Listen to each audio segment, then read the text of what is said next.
முதல்ல இந்த அரிசியில என்ன இருக்குது, அதனுடைய நன்மைகள் என்ன அப்படின்றத தெரிஞ்சுக்குவோம். இதில் இருக்கக்கூடிய ஆன்டி நியூட்ரியன்ஸ் அப்படின்னு நம்ம சொல்லக்கூடிய இந்த ஃபைட்டிக் ஆசிட், லெக்டின்ஸ், அப்புறம் ஆக்சலேட்ஸ். இந்த ஃபைட்டிக் ஆசிடை நம்ம ஏன் ஆன்டி நியூட்ரியன்ட்னு சொல்றோம்னா, இது நம்முடைய உணவுல அயன் அண்ட் ஜிங்க் அப்சார்ப்ஷனை மந்தப்படுத்தும். ஆனால் அதே வேளையில் சர்க்கரையினுடைய அளவை ரத்தத்தில் குறைக்கும்.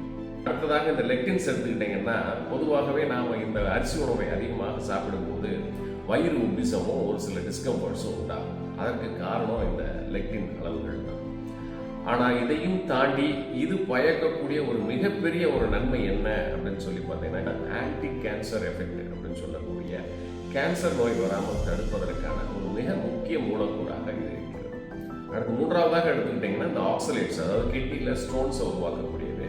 இது நம்ம ப்ராப்பராக குக் பண்ணிட்டோம் அப்படின்னாலே இந்த ஆக்சலேட்ஸ் டிசால்வ் ஆகிட்டு. இன்னைக்கு நமக்கு கிடைக்கக்கூடிய அரிசி வகைகள் ரெண்டே தான். ஒன்று மில்டு ரைஸ் அப்படின்னு நம்ம சொல்லக்கூடிய கம்ப்ளீட்டாக பட்டை தீட்டப்பட்ட பாலிஷ் மெருகேற்றப்பட்ட வெள்ளை அரிசி, சரிங்களா? அதில் எந்த சத்துக்களும் கிடையாது.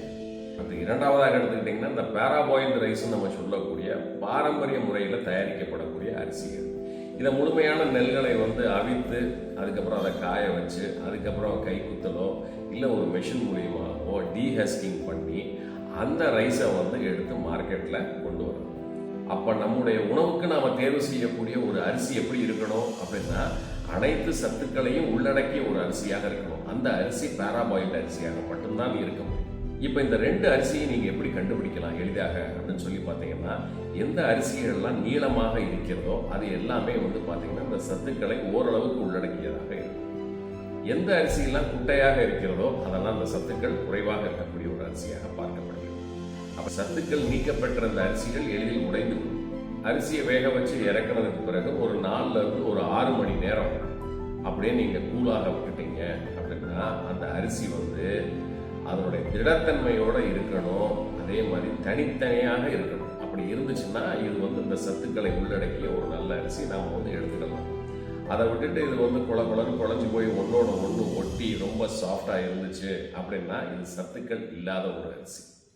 அப்போ இது போன்ற அரிசிகள் தான் உங்களுடைய ஹை கிளைசிமிக் இண்டெக்ஸுக்கும் உங்களுடைய ரத்தத்தில் சர்க்கரை அளவு அதிகரிப்பதற்கு மிக முக்கிய காரணம். இப்போ நீங்கள் வாங்கக்கூடிய அரிசிகளில் இந்த மாப்பிள்ளை சம்பா, கருப்பு கவுனி, குள்ளக்காரன்ற அரிசிகள் பூராமே இந்த சத்துக்கள் நிறைவாக இருக்கக்கூடிய அரிசி வகைகள். எனவே சர்க்கரை நோய்க்கும் அரிசிக்கும் நேரடி தொடர்பு கிடையாது. ஸோ இந்த அரிசி உணவு முறையாக முழுமையான சத்துக்களோடு இருக்குது அப்படின்னா நிச்சயமாக உங்களுக்கு சர்க்கரை நோய் இதனால் வராது.